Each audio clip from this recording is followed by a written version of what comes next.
নমস্কার, শুভ সন্ধ্যা। শাশ্বতী সিনহা টক্সে আপনাদের সবাইকে স্বাগত।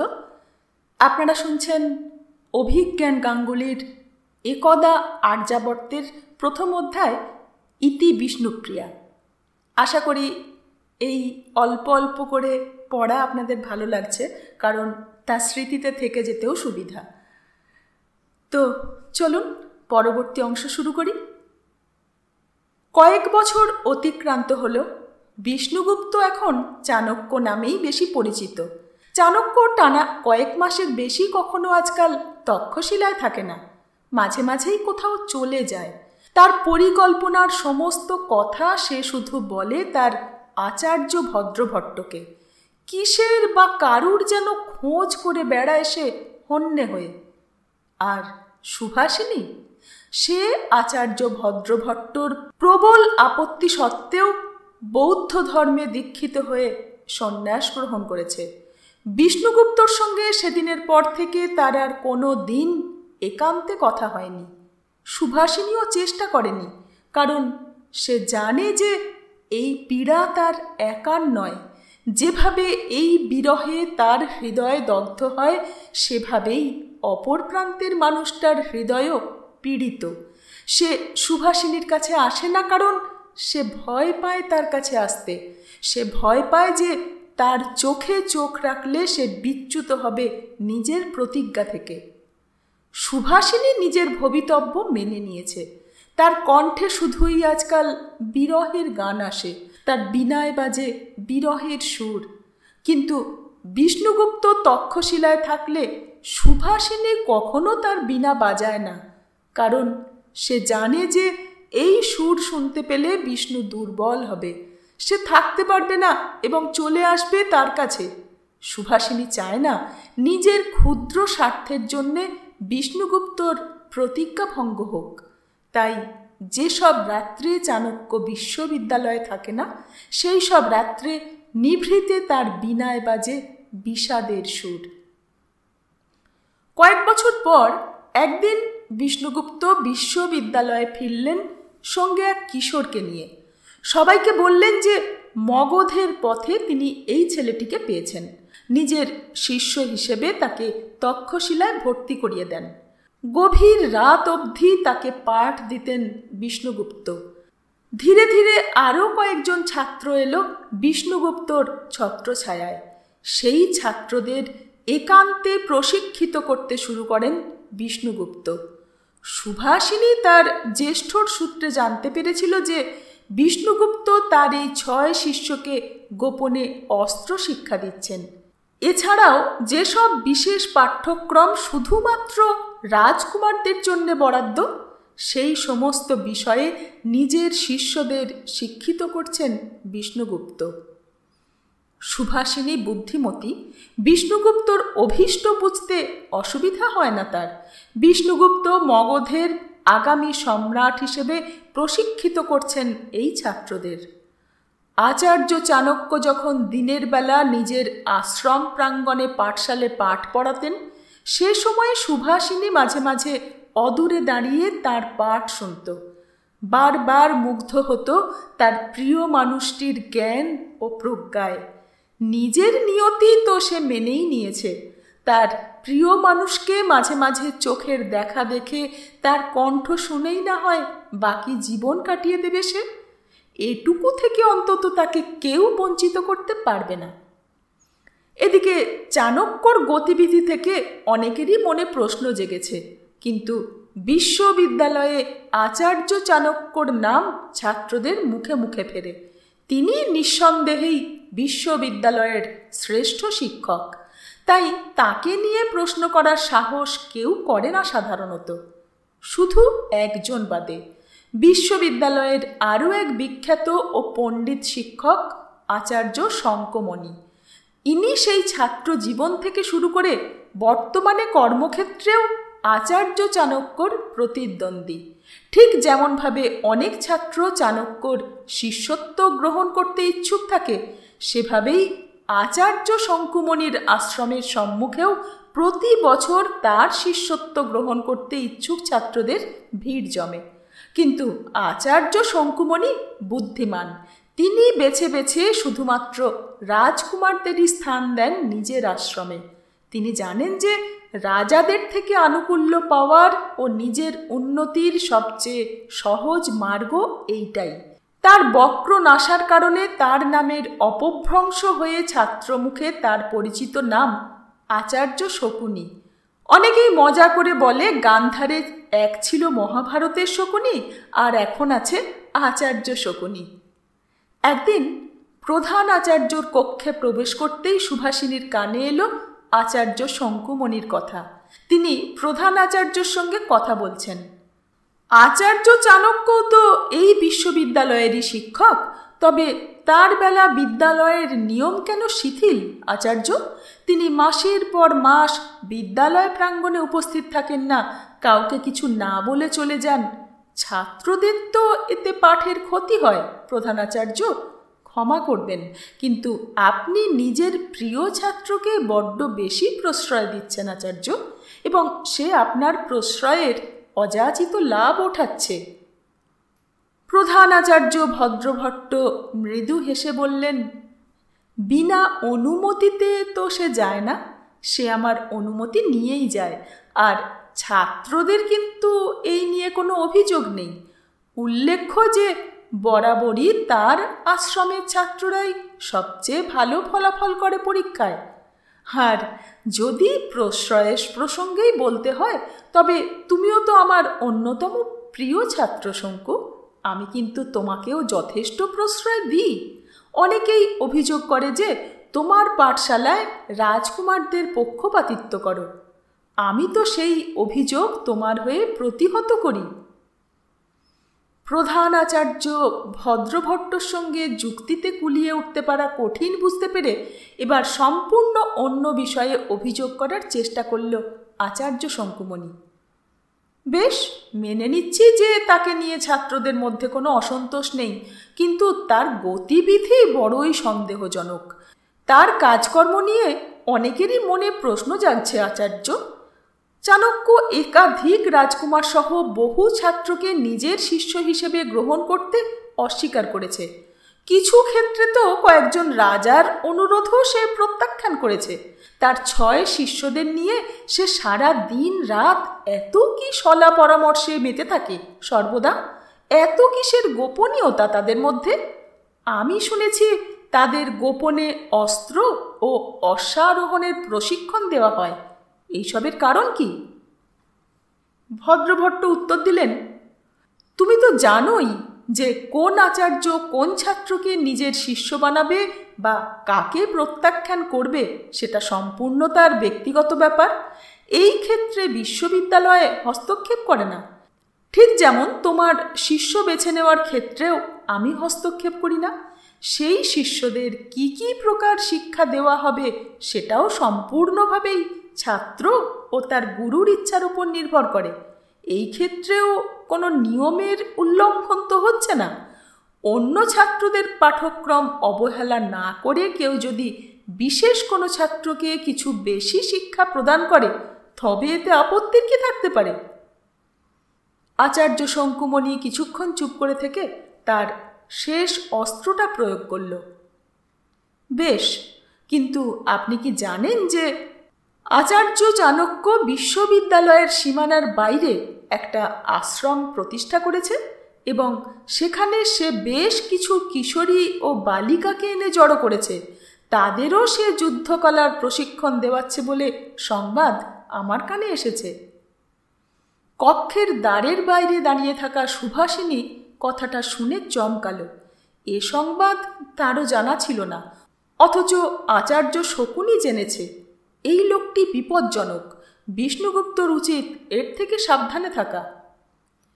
প্রধানাচার্য ভদ্রভট্ট কিন্তু বিন্দুমাত্র বিস্মিত না হয়ে উত্তর দিলেন, শঙ্কুমণি, শুধু এই বিশ্ববিদ্যালয় নয়, গোটা গান্ধার দেশে খুব কম ঘটনা ঘটে যা আমার অজানা। বিষ্ণুগুপ্তর এই আশ্রমের কথা আমি বিলক্ষণ জানি। সেখানে যে মেয়েদের আনা হয়েছে তারা বড়ই অভাগিনী। তাদের প্রত্যেকের জন্ম সময়ে গ্রহদোষ থাকায় তাদের বিবাহ দেওয়া সম্ভব নয়। তাই এই মেয়েরা সমাজ ও তাদের নিজেদের পরিবারের কাছেই অবাঞ্ছিত, সমাজে তাদের ন্যূনতম অধিকার নেই এবং তাদের বিষকন্যা হিসেবে চিহ্নিত করা হয়। বিষ্ণুগুপ্ত গোটা দেশ থেকে এই ধরনের মেয়েদের খুঁজে এনে তাদের শিক্ষার ব্যবস্থা করেছে সেই আশ্রমে। এই কিশোরীরা নিজেদের পরিবারের হাতে এতটাই লাঞ্ছিত যে এদের আত্মপ্রত্যয় ফিরিয়ে আনতে তাদের যুদ্ধকলা সহ বিভিন্ন ধরনের যোগক্রিয়ার প্রশিক্ষণ দেওয়া হয়। বিষ্ণুগুপ্তর এই উদ্যোগে সন্দেহজনক কিছুই নেই, বরং আমাদের প্রত্যেকের উচিত তার এই উদ্যোগকে সাধুবাদ জানানো। আচার্য শঙ্কুমণির বুঝতে অসুবিধা হলো না যে চাণক্যর প্রতিটি গতিবিধির খবর আচার্য ভদ্রভট্টর কাছে আছে এবং সব জেনেও তিনি চাণক্যর মূল উদ্দেশ্য গোপন করছেন। শঙ্কুমণি চুপ করে আছে দেখে ভদ্রভট্ট প্রশ্ন করলেন, তোমার কি আর কোনো অভিযোগ আছে বিষ্ণুকে নিয়ে? উঠে দাঁড়িয়ে প্রধান আচার্যকে প্রণাম জানিয়ে শঙ্কুমণি বলল, না আচার্য প্রমুখ, আপনি যে সবই জানেন তা বিলক্ষণ উপলব্ধি করতে পারছি। তবে আমি নিশ্চিত এই সবের পশ্চাতে চাণক্যর কোনো বিশেষ অভিপ্রায় আছে। কি সেই উদ্দেশ্য তা আমি একদিন ঠিকই জানতে পারবো গুরুদেব। আজ আসি, প্রণাম নেবেন। বেরিয়ে যাওয়ার সময়ে আড়ালে দাঁড়ানো সুভাষিনীকে লক্ষ্য করল না আচার্য শঙ্কুমণি। সে বেরিয়ে যেতে কক্ষে প্রবেশ করল সুভাষিনী। তাকে সন্ন্যাসিনীর বেশে যতবারই ভদ্রভট্ট দেখেন তার হৃদয় ভারাক্রান্ত হয়ে যায়। তিনি নিজেকে দোষারোপ করেন যে তার সংসারের প্রতি বিমুখতার কারণেই হয়তো তার আদরের ভগিনীটি একটা স্বাভাবিক জীবন থেকে বঞ্চিত হল। নিজের শোক ভুলতে গিয়ে তিনি এই ভগিনীটি যে তাকে মাতৃস্নেহে আগলে রেখেছিল তাকেই অবহেলা করেছেন। এই পাপ বোধ তাকে আজকাল কুড়ে কুড়ে খায়। তবুও ঠোঁটে শুষ্ক হাসি ফুটিয়ে তিনি সুভাষিনীকে জিজ্ঞেস করলেন, বলো সুভাষ, কিছু বলবে? না, আমি তোমার সঙ্গেই দেখা করতে এসেছিলাম। তোমাদের কথা শুনছিলাম বেশ কিছুক্ষণ। বিষ্ণুগুপ্তকে সচেতন করে দিও শঙ্কুমণি সম্পর্কে। হ্যাঁ, সে জানে। শঙ্কু কয়েকদিন আগেই বিষ্ণুর শিষ্য চন্দ্রগুপ্তর থেকে কথা বের করার চেষ্টা করেছে। তাই নাকি? চন্দ্র কি কিছু বলেছে? মৃদু হেসে ভদ্রভট্ট উত্তর দিলেন, চন্দ্রগুপ্ত নামের কিশোরটিকে তো তুমি ভালোই চেনো। সে কি পরিমাণ বুদ্ধিমান ও চতুর তা নিশ্চয়ই তোমাকে বলে দিতে হবে না। অতএব সুকৌশলে ও শঙ্কুর প্রশ্ন এড়িয়ে গিয়েছে। যাক, তাও ভালো। কিন্তু জ্যেষ্ঠ, বিষ্ণুগুপ্ত এইসব করে ঠিক কোন উদ্দেশ্য সাধন করতে চাইছে? একটা দীর্ঘশ্বাস ফেলে ভদ্রভট্ট উত্তর দিলেন, সে ইতিহাস লিখতে চলেছে সুভাষিনী, এবং আমি তাকে চিনি। তাই জানি যে এই অসম্ভব কাজে সে আজ নয়তো কাল ঠিকই সফল হবে। চাণক্য তার ষড়যন্ত্রের জাল নিঃশব্দে ছড়িয়ে দিচ্ছিলেন। ধনানন্দ তাকে প্রথম প্রথম গুরুত্ব দেয়নি, কিন্তু তার সভায় একজন ছিলেন যিনি বিষ্ণুগুপ্ত চাণক্যকে চিনতেন, প্রধান আমাত্য কাত্যায়ন। তিনি জানতেন যে চাণক্য কোনো সাধারণ ব্রাহ্মণ নয়, তার অপমানের জল অনেক দূর গড়াবে। তাই অমাত্য কাত্যায়ন সতর্ক ছিলেন। চাণক্যর কীর্তিকলাপের দিকে নজর রেখেছিলেন গুপ্তচর মাধ্যমে। সুভাষিনী জানত যে বেশি দিন চাণক্যর গতিবিধি গোপন থাকবে না। তার আশঙ্কা সত্যি প্রমাণ করে একদিন মগধের তরফ থেকে বিষ্ণুগুপ্ত চাণক্যকে রাজদ্রোহী হিসেবে চিহ্নিত করে তার নামে দণ্ডাদেশ জারি হল। রাজদ্রোহের একটাই শাস্তি, মৃত্যু। অতএব যে বা যারা চাণক্যকে ধরিয়ে দিতে পারবে তাদের জন্যে পুরস্কার ঘোষণা করল মগধ। সুতরাং বিষ্ণুগুপ্তকে বিশ্ববিদ্যালয় ছেড়ে আত্মগোপন করতে হলো। কিন্তু সুভাষিনী জানত যে বিষ্ণুগুপ্ত যেখানেই থাকুক তক্ষশিলার সঙ্গে সে বরাবরই যোগাযোগ রেখে চলেছিল। তার বৃত্তির 6 শিষ্যর সঙ্গে নিয়মিত যোগাযোগ রাখতেন। এ কাজে প্রধান আচার্য ভদ্রভট্ট তাকে সাহায্য করতেন আড়াল থেকে। তার কাছে কোনো দিন কোনো কিছুই গোপন করেননি বিষ্ণুগুপ্ত। শুধু তার আর সুভাষিনীর কথাটাই বোধহয় একমাত্র বিষয় যা কোনো দিন বলে উঠতে পারেননি বিষ্ণুগুপ্ত। চাণক্যকে ধরিয়ে দেওয়ার পুরস্কারের মূল্য ক্রমেই বাড়তে থাকলো।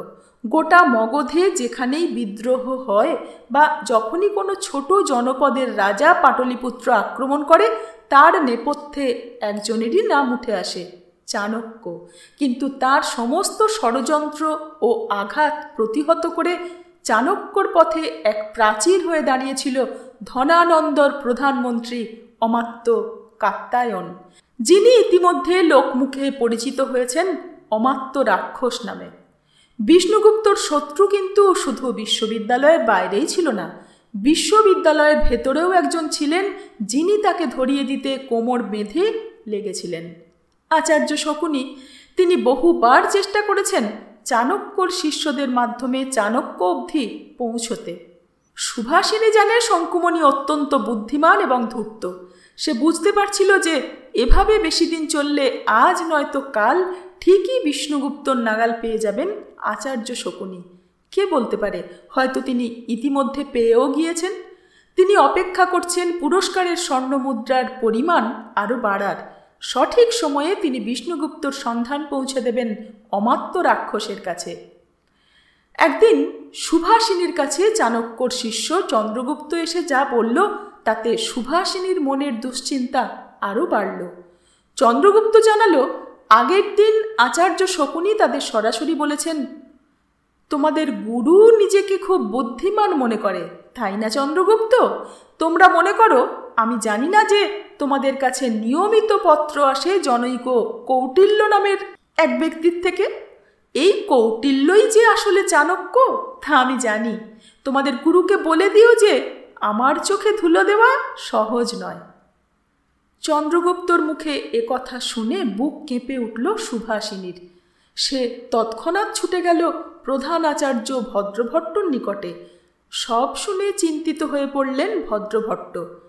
কিছুক্ষণ ভেবে তিনি সুভাষিনীকে বললেন, বিষ্ণু ও তার ছাত্রদের সুরক্ষা নিশ্চিত করতে গেলে সর্বপ্রথমে শঙ্কুমণিকে তক্ষশিলা থেকে সরাতে হবে। কিন্তু তা আপনি কিভাবে করবেন জ্যেষ্ঠ? তাকে কি বিতাড়িত করবেন? সুভাষিনীর উত্তরে হাত তুলে না সূচক ইঙ্গিত করে ভদ্রভট্ট বললেন, তা আমি কখনোই করতে পারি না সুভাষ। বিষ্ণু ও শঙ্কু দুজনই আমার শিষ্য। আমি তাদের গুরু হিসেবে কখনোই একজনের প্রতি পক্ষপাতদুষ্ট হয়ে অন্যের ক্ষতি করব না। তাছাড়া শঙ্কুমণি শিক্ষক হিসাবে বিষ্ণুগুপ্তর প্রায় সমতুল্য। তাকে বিতাড়িত করার প্রশ্নই আসে না, যদি না সে নিজের ইচ্ছায় বিদ্যালয় ত্যাগ করে। জ্যেষ্ঠ, আপনি কোনো উপায় করুন। আমি আপনাকে চিনি এবং জানি যে বিষ্ণুগুপ্ত হোক বা শঙ্কুমণি, বুদ্ধিতে আপনি বাস্তবে এদের গুরুদেব। আপনার মস্তিষ্কে এই সমস্যার কোনো সমাধান ইতিমধ্যে এসেছে বলেই আমার বিশ্বাস। ভদ্রভট্ট চোখ বুঝে কিছু ভাবছিলেন। ভগিনীর কথা শুনে তার ঠোঁটে হাসি ফুটল। বললেন, একটা উপায় আছে। গতকালই গান্ধারের রাজা অম্বিরাজের পত্র এসেছে। তিনি তার প্রধানমন্ত্রী পদের জন্য যোগ্য ব্যক্তির সন্ধান করছেন এবং আমার কাছে মনোনয়ন চেয়েছেন। আমি ভেবেছি আমি শঙ্কুমণির নাম সুপারিশ করে পত্র লিখব। শঙ্কু নিঃসন্দেহে বুদ্ধিমান এবং দক্ষ কূটনীতিবিদ। তাছাড়া সে গান্ধারের ভবিষ্যৎ রাজা অর্থাৎ অম্বিরাজের পুত্র অম্বিক কুমারের গুরু ছিল এই বিদ্যালয়ে তার শিক্ষাকালে। অতএব আমার মনে হয় সে এই পদের জন্য যোগ্য ব্যক্তি। তার মূল প্রতিদ্বন্দ্বী বিষ্ণুগুপ্ত যেখানে একজন পলাতক আচার্য মাত্র, সেখানে সে রাজপদ পেতে চলেছে। আমার ধারণা শঙ্কুমণিও এহেন সুবর্ণ সুযোগ হাতছাড়া করবে না। সুভাষিনী তার জ্যেষ্ঠকে প্রণাম জানিয়ে বলল, ধন্য আপনার মস্তিষ্ককে জ্যেষ্ঠ। ভদ্রভট্টর পরিকল্পনা বিফল হয়নি। আচার্য শকুনি পরম উৎসাহের সঙ্গে গান্ধারের প্রধানমন্ত্রীর পদ গ্রহণ করেন পরের মাসেই। কিন্তু এর ফল খুব দ্রুত ভুগতে হয়েছিল গোটা ভারতবর্ষকে। ক্রমে সেই দিন এলো যেদিন চাণক্য আর ভদ্রভট্টর আশঙ্কা সত্য হল। অলকসেন্দ্র তার বিশাল সেনাসহ ভারতের চৌকাঠে এসে পৌঁছল। সুদূর ম্যাডিসন থেকে শুরু করে প্রায় অর্ধেক পৃথিবী জুড়ে নিজের বিশাল সাম্রাজ্য স্থাপন করে গ্রিক বাহিনী পৌঁছল গান্ধারের সীমানায়। আগামীর আশঙ্কায় প্রমাদ গণল আর্যাবর্তর রাজা ও প্রজারা। অর্ধেক বিশ্বকে পদদলিত করা এই সুবিশাল সেনার মুখোমুখি ভারতের যে একমাত্র মহাশক্তি দাঁড়াতে পারে, দুর্ভাগ্য যে সেই মগধের শাসক ডুবে রয়েছে বিলাসিতা ও মদিরায়। জরুরি ভিত্তিতে পঞ্চনদের রাজাসহ অন্যান্য অমাত্যদের সভা আয়োজন করা হলো গান্ধারে। নিরপেক্ষ স্থল হিসেবে বেছে নেওয়া হলো তক্ষশিলা। নিজেদের বহু বছরের শত্রুতা সত্ত্বেও গান্ধাররাজ ও পর্বতেশ্বর পুরু সেই সভায় যোগ দিলেন ভদ্রভট্টর আহ্বানে। উপস্থিত ছিলেন চাণক্য। সভার নেতৃত্ব দিলেন আচার্য ভদ্রভট্ট। সেখানে পুরু চাণক্যকে প্রশ্ন করলেন, আচার্য ক্ষমা করবেন, কিন্তু একটা প্রশ্ন মনে যাচ্ছে। আপনি নন্দ সাম্রাজ্য শেষ করে নিজের প্রতিশোধ সম্পন্ন করতে বদ্ধপরিকর। সেক্ষেত্রে তো যবন সেনার ভারত আক্রমণ আপনার জন্য সুবর্ণ সুযোগ হতে পারত আচার্য। আমি শুনেছি যবন সম্রাট অলোকসেন্দ্র বিদেশি পণ্ডিতদের বড় সম্মান করে। আপনি তো ইচ্ছে করলেই অলোকসেন্দ্রর সঙ্গে যোগ দিয়ে তার সাহায্যে মগধকে যুদ্ধে পরাজিত করতে পারেন, কিন্তু আপনি তা না করে যবনদের বিরুদ্ধে সবাইকে এক করতে চাইছেন। এর কারণ কি? চাণক্য হেসে উত্তর দিয়েছিলেন, আমার উদ্দেশ্য বুঝতে আপনার ভুল হয়েছে রাজন। নন্দ সাম্রাজ্যের পতন আমার অভিপ্রায়ের একটা অংশ মাত্র। মগধে সুশাসন স্থাপনা ও গোটা আর্যাবর্তকে একত্র করে এক শক্তিশালী রাষ্ট্র নির্মাণ করাও আমার উদ্দেশ্য মহারাজ। বিদেশি শক্তির হাতে দেশকে তুলে দিলে আমরা কোনোদিনই শক্তিশালী রাষ্ট্র হতে পারবো না। আমরা দাস হয়েই থেকে যাব। তাই নিজের ক্ষুদ্র স্বার্থ সিদ্ধির জন্যে দেশ ও মাতৃকার সঙ্গে বিশ্বাসঘাতকতা কিভাবে করব পুরুরাজ? সভায় সিদ্ধান্ত নেওয়া হলো যে আভ্যন্তরীণ দেশ ভুলে বিদেশি মহাশক্তির মোকাবিলা সবাই একসঙ্গে করবে। গান্ধারের সীমানাতেই আটকে দেওয়া হবে যবন সেনাবাহিনীকে এবং এ কাজে গান্ধারকে সাহায্য করবে পুরুর সেনাবাহিনী। এর কয়েক সপ্তাহ বাদে এক বিকেলে কুটিরের দ্বারে কড়া নাড়ার শব্দ পেল সুভাষিনী। কড়া নাড়ার শব্দ থেকেই তার অভ্যস্ত কান বুঝতে পারল যে ভদ্রভট্ট এসেছে। কাজের ভারে কার্যালয়েই দিন রাত্রি যাপন করেন আজকাল ভদ্রভট্ট। তাই অনেক দিন পর জ্যেষ্ঠ বাড়ি এসেছে দেখে প্রফুল্ল চিত্তে দ্বার খুলে দিল সুভাষিনী। কিন্তু দ্বার খুলে ভদ্রভট্টর গম্ভীর মুখ দেখেই সে বুঝল কিছু একটা ঘটেছে। কোনো কথা না বলে ভেতরে প্রবেশ করে ক্লান্ত চিত্তে মেঝেতে পাতা আসনে বসে পড়লেন ভদ্রভট্ট। কি হয়েছে জ্যেষ্ঠ? একটা দীর্ঘশ্বাস ফেলে ভদ্রভট্ট উত্তর দিলেন, খুব খারাপ খবর সুভাষ। গান্ধার নরেশ অম্বিরাজ অকস্মাৎ গতকাল দেহত্যাগ করেছেন। সিংহাসনে বসেছে তার পুত্র অম্বিক। সে সিংহাসনে বসেই পুরুরাজের সঙ্গে তার পিতার স্থাপন করা মৈত্রী চুক্তি প্রত্যাখ্যান করেছে। সে কি? কিন্তু কেন? যবন সেনাকে গান্ধার একা কখনোই প্রতিরোধ করতে পারবে না। পুরুরাজের সাহায্য তাদের নিতান্তই প্রয়োজন। অম্বিক কুমারের শিক্ষক ও প্রধানমন্ত্রী তো আচার্য শঙ্কুমণি। তিনি কি করছেন? দু হাতের আঙুল জড়ো করে তার ওপর মাথা রেখে চিন্তিত ভঙ্গিতে বসলেন ভদ্রভট্ট। বললেন, আমার ধারণা গোটাটাই ঘটছে শঙ্কুর অঙ্গুলি হেলনে। মহত্বের আকাঙ্ক্ষা তার সুবুদ্ধিকে আচ্ছন্ন করেছে এবং সে এক ভয়ঙ্কর পথে অগ্রসর হয়েছে। আমার তো সন্দেহ বলা ভুল। আমার দৃঢ় বিশ্বাস অম্বিরাজের মৃত্যু স্বাভাবিক নয়, তাকে হত্যা করা হয়েছে। অম্বিককে আমি যতদূর দেখেছি সে ভীরু প্রকৃতির। তার একার এই কাজ করার ক্ষমতা নেই। নিজের পিতাকে সে হত্যা করেছে নিশ্চিতভাবেই তার আচার্য শঙ্কুমণির পরামর্শে। কিন্তু কেন? আচার্য শঙ্কুমণি তো গান্ধারের প্রধানমন্ত্রী এমনিতেই ছিলেন। হঠাৎ অম্বিককে সিংহাসনে বসানোর প্রয়োজন কি ছিল তার? রাজা অম্বিকে ও নিজের অঙ্গুলি হেলনে চালিত করতে পারত না, কিন্তু অম্বিক কুমারকে সে নিজের ইচ্ছা মতো পরিচালনা করতে সক্ষম। নিজের মহত্বের আকাঙ্ক্ষা সে অম্বিকের মধ্যে দিয়ে পূর্ণ করবে। আমি নিশ্চিত এটা তার পরিকল্পনার একটা অংশ মাত্র। আপনি কি অনুমান করতে পারছেন কি তার সেই পরিকল্পনা? মাথা না তুলেই হ্যাঁ সূচক ইঙ্গিত করলেন ভদ্রভট্ট। বললেন, শঙ্কুমণি বরাবরই ক্ষমতাকামী। অম্বিক কুমার ও যবনদের সে নিজের স্বার্থ সিদ্ধির সিঁড়ি হিসেবে ব্যবহার করতে চায়। আমি ঠিক বুঝলাম না আপনার কথা জ্যেষ্ঠ। আবারও দীর্ঘশ্বাস ফেলে ভদ্রভট্ট বললেন, আমার আশঙ্কা যবনদের অনুপ্রবেশ আমরা ঠেকাতে ব্যর্থ হয়েছি সুভাষ। তারা আর্যাবর্তে প্রবেশের মুক্ত দ্বার পেতে চলেছে, কারণ শঙ্কুমণি যবনদের ব্যবহার করে গোটা দেশ নিজের অধীনে আনতে চায়।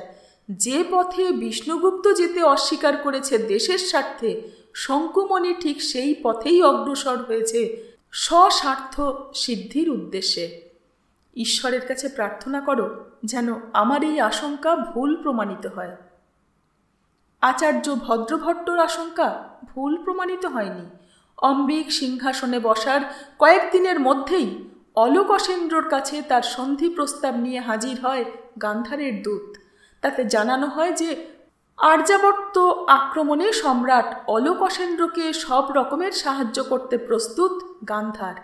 পরিবর্তে অলোকসেন্দ্র দেশত্যাগ করলে যেন গান্ধার রাজ অম্বিককে গোটা দেশের শাসনভার দেওয়া হয়। ইতিহাস সাক্ষী আছে, গান্ধারের খুলে দেওয়া পথ ধরেই ভারতে প্রথমবার প্রবেশ করে যবন সেনা। অম্বিক কুমারের নাম আজও ইতিহাস মনে রেখেছে দেশের প্রথম বিশ্বাসঘাতক হিসেবে। অলোকসেন্দ্রর ভারত জয়ের স্বপ্ন কিন্তু অধরাই রয়ে গিয়েছিল। কয়েক বছরের অভিযানে ভারতের কিছু রাজ্য তিনি জয় করেছিলেন বটে, কিন্তু সেনাবাহিনী ততদিনে দীর্ঘ যাত্রায় ক্লান্ত। সুদীর্ঘ সময় ধরে দেশের থেকে দূরে থেকে তাদের মন অবসন্ন। অনেকে বলে অলোকসেন্দ্র অসুস্থ হয়ে পড়েছিল, কেউ বলে হঠাৎই তার হৃদয় পরিবর্তিত হয়েছিল। তাই বিশ্ববিজয় অসমাপ্ত রেখেই ভারত থেকে ফিরতে হয়েছিল অলোকসেন্দ্র ও তার যবন সেনাকে। অতএব অধরা থেকে যায় অম্বিক, বা বলা ভালো আচার্য শকুনির গোটা আর্যাবর্ত দখল করার ইচ্ছা। যবনরা বিদায় নিতেই নিজের সম্পূর্ণ ধ্যান চাণক্য কেন্দ্রীভূত করেন মগধের দিকে। সাম, দাম, দণ্ড, ভেদ সমস্ত অস্ত্র ব্যবহার করে চাণক্য একের পর এক আঘাত করতে থাকেন মগধের ওপর। ততদিনে তার সুযোগ্য শিষ্য চন্দ্রগুপ্তও হয়ে উঠেছে এক বীর যোদ্ধা ও সেনানায়ক। চাণক্যর অন্য 5 শিষ্য ছড়িয়ে পড়েছে গোটা দেশে। প্রত্যেকের কাঁধে রয়েছে কিছু না কিছু গুরু দায়িত্ব। কেউ গোপনে সেনা একত্রিত করেছে, কেউ অস্ত্র জোগাড় করছে, কেউ মগধের বুকে বসেই চাণক্যর গুপ্তচর হয়ে রয়েছে। আর এই সবের কেন্দ্রে থেকে সব কিছু পরিচালনা করছেন বিষ্ণুগুপ্ত চাণক্য। মগধও কিন্তু হাত গুটিয়ে বসে নেই। ধনানন্দ দেরিতে হলেও উপলব্ধি করেছেন যে সেই ব্রাহ্মণ শিক্ষককে ক্ষমতাহীন ভেবে গুরুত্ব না দেওয়া ঠিক হয়নি। তিনিই এখন রাহু হয়ে দেখা দিয়েছেন মগধের জন্যে। চাণক্য ও চন্দ্রগুপ্তর মাথার দাম ধার্য করে গোটা দেশে তাদের বিরুদ্ধে মৃত্যুর পরোয়ানা ছড়িয়ে দেওয়া হয়েছে।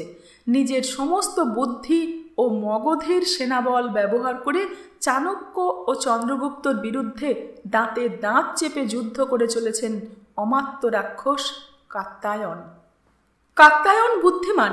তিনি জানতেন যে একবার বিষ্ণুগুপ্ত চাণক্যকে হত্যা করতে পারলেই বিদ্রোহীরা ধ্বংস হবে। চাণক্যই বিদ্রোহের মস্তিষ্ক এবং চন্দ্রগুপ্ত তার ডান হাত। অতএব শরীরটাকে শেষ করতে গেলে মাথাটা কাটতে হবে। সেই উদ্দেশ্যে তিনি মগধের সম্পূর্ণ সেনাবল ছড়িয়ে দিলেন দেশের প্রতিটা কোণে কোণে। যে কোনো মূল্যে তিনি চাণক্যকে চান, জীবিত কিংবা মৃত। চাণক্য বুঝতে পারলেন যে তার চারিদিকে জাল ঘনিয়ে আসছে। অমাত্য রাক্ষস যে এরকম মরিয়া হয়ে উঠবেন তাকে কোণঠাসা করতে, তা তিনি অনুমান করতে পারেননি, এবং তাতেই মারাত্মক ভুল হয়ে গিয়েছে। বাঁচার কোনো উপায় নজরে আসছিল না চাণক্যর। অমাত্য রাক্ষস গুপ্তচর মাধ্যমে সংবাদ পেলেন যে ভোজ রাজ্যে গোদাবরী নদীর তীরে অবস্থিত অরণ্যের এক গুহায় আত্মগোপন করে আছেন চাণক্য। তৎক্ষণাৎ তার আদেশে জনা 50 সৈনিকের একটি দল প্রবেশ করল সেই অরণ্যে। আক্রমণ করল তারা সেই নির্দিষ্ট গুহায়। তাদের আক্রমণে নিহত হলেন চাণক্য। ধর থেকে মাথা আলাদা করে পাঠানো হলো পাটলিপুত্রে। গোটা দেশে দাবানলের মতো ছড়িয়ে পড়ল চাণক্যের মৃত্যু সংবাদ। বহু দূর তক্ষশিলায় নিজের কুটিরে বসে থাকা সুভাষিনীর কাছেও সেই সংবাদ পৌঁছল যথাক্রমে। প্রধান আচার্যর কক্ষের দরজা সজোরে খুলে ভেতরে ঝোড়ো হাওয়ার মতো প্রবেশ করল সুভাষিনী। এ আমি কি শুনলাম জ্যেষ্ঠ? এ খবর কি সত্যি? তার দিকে এক পলক তাকিয়ে কয়েক মুহূর্তের জন্য বিস্মিত হলেন ভদ্রভট্ট। গম্ভীর স্বরে বললেন, জানি না, প্রার্থনা করি যেন এই সংবাদ ভুল হয়। আপনার সঙ্গে কি বিষ্ণুগুপ্তর যোগাযোগ নেই? না, গত কয়েক মাস হলো নেই, কারণ যোগাযোগের উপায়ও নেই। মগধ সেনা ও গুপ্তচর গোটা দেশ জুড়ে ছেয়ে গিয়েছে। এহেন অবস্থায় যোগাযোগ রাখা সম্ভব নয়। কিন্তু কিন্তু এ যে অসম্ভব, এ হতে পারে না। আপনি যে করেই হোক যোগাযোগ করুন জ্যেষ্ঠ। আমি চেষ্টা করছি, কিন্তু সুভাষ। কিছু বলতে পারলেন না আচার্য ভদ্রভট্ট। সুভাষিনী কক্ষ থেকে বেরিয়ে গিয়েছে ততক্ষণে। তার গমন পথের দিকে কিছুক্ষণ অপলক চেয়ে থাকলেন ভদ্রভট্ট। একটা উপলব্ধি ধীরে ধীরে তার মনের গভীরে অঙ্কুরিত হচ্ছিল। নিজের মনেই ভদ্রভট্ট বলে উঠলেন, আমি এত অন্ধ কিভাবে হলাম? কিভাবে এতদিন আমি সত্যটা দেখতে পাইনি যা আমার চোখের সামনেই ছিল? হায় ঈশ্বর, আমার স্বজন হারানোর শোক কি আমাকে এতটাই অনুভূতিহীন করে দিয়েছে যে আমি আমার নিজের ভগিনীর মনও বুঝতে পারিনি? মাথায় হাত দিয়ে বসলেন ভদ্রভট্ট। বড় ভুল হয়েছে তার। তিনি যদি আগে এই সত্য উপলব্ধি করতেন তবে তিনি কখনোই বিষ্ণুগুপ্তকে এই পথে অগ্রসর হতে দিতেন না। তিনি তাকে ফিরিয়ে আনতেন আবারও নিজের ছত্রছায়ায়। তাকে আটকে দিতেন অনেক আগেই সুভাষিনীর মুখের দিকে তাকিয়ে। কিন্তু এখন যে কোনো উপায় নেই। অনেক দেরি হয়ে গিয়েছে, অনেক দেরি। সুভাষিনীর নিজেকে প্রচণ্ড নিরুপায় লাগছে। যদিও সে মনে প্রাণে বিশ্বাস করে যে এই সংবাদ মিথ্যা, তার বিষ্ণুগুপ্ত জীবিত আছে, আছেই। জ্যেষ্ঠবাদে তার মতো বুদ্ধিমান ও চতুর মানুষ এই ভূমিতে কেউ নেই। তাকে এত সহজে খুঁজে পেতেই পারে না অমাত্য কাত্যায়ন। এ নিঃসন্দেহেই বিষ্ণুগুপ্তর কোনো কৌশল। সে অপেক্ষা করবে। হ্যাঁ, ততদিন সে অপেক্ষা করবে। কিন্তু এরপর কয়েক মাস অতিক্রান্ত হলো, অথচ বিষ্ণুগুপ্তর কোনো সংবাদ এলো না। শুধু শোনা গেল যে গুরুর মৃত্যুতে প্রায় উন্মাদ চন্দ্রগুপ্ত বেশ কয়েকবার তার দুর্বল সেনাদল নিয়ে পাটলিপুত্র আক্রমণের বৃথা চেষ্টা করেছে। প্রতিবারই সে পরাজিত হয়ে ফিরে গিয়েছে। সবাই বিশ্বাস করতে শুরু করেছিল যে চাণক্যর মৃত্যু হয়েছে, শুধু দুজন বাদে। একজন অবশ্যই সুভাষিনী, যে এখনও আশায় বুক বেঁধে অপেক্ষায় ছিল তার বিষ্ণুর ফিরে আসার। আর দ্বিতীয়জন অমাত্য রাক্ষস। যদিও চারদিক থেকে যা সংবাদ আসছে তাতে মনে হচ্ছে চন্দ্রগুপ্তর সেনা ছত্রভঙ্গ হয়েছে। সে যেরূপ নিতান্ত মূর্খর মতো বার কয়েক আক্রমণ করেছে মগধে, তার থেকে স্পষ্টই বোঝা যায় যে সে মতিভ্রষ্ট হয়েছে। সব দিক থেকেই ইঙ্গিত স্পষ্ট যে চাণক্য মৃত। কিন্তু তবুও নিশ্চিত হতে পারছেন না অমাত্য রাক্ষস। তাই এখনও মগধের গুপ্তচর ও সেনাদের ছড়িয়ে রেখেছেন তিনি দেশ জুড়ে। গোটা আর্যাবর্তর বেশিরভাগ নগরের প্রবেশদ্বারে প্রতিটি মানুষের পরিচয়পত্র দেখে তল্লাশি নিয়ে তবেই ছাড়ার নির্দেশ দিয়ে রেখেছেন। এমনকি আকাশে যদি কোনো অচেনা পত্রবাহক পাখি উঠতে দেখা যায় তবে সেটাকেও তীরবিদ্ধ করে অথবা দানা ছড়িয়ে নামানো হচ্ছে। গোটা দেশ জুড়ে অজস্র সন্দেহভাজন মানুষকে বন্দী করা হয়েছে। এভাবেই আরও কয়েক মাস কাটল। আচার্য ভদ্রভট্ট গোপনে খোঁজ নেওয়ার চেষ্টা করে বিফল হয়েছেন। শুধু বিষ্ণুগুপ্ত নয়, তার 6 শিষ্যদের মধ্যে কারুর সঙ্গেই যোগাযোগ করা যাচ্ছে না। তার আশঙ্কা হচ্ছে যে হয়তো তারাও ইতিমধ্যে মগধের সৈনিকদের হাতে বন্দী হয়েছে। এই পরিস্থিতিতে তার পক্ষে সরাসরি তাদের খোঁজ নেওয়াও সম্ভব নয়। সুভাষের মুখের দিকে তাকালেই তার কষ্ট হয়।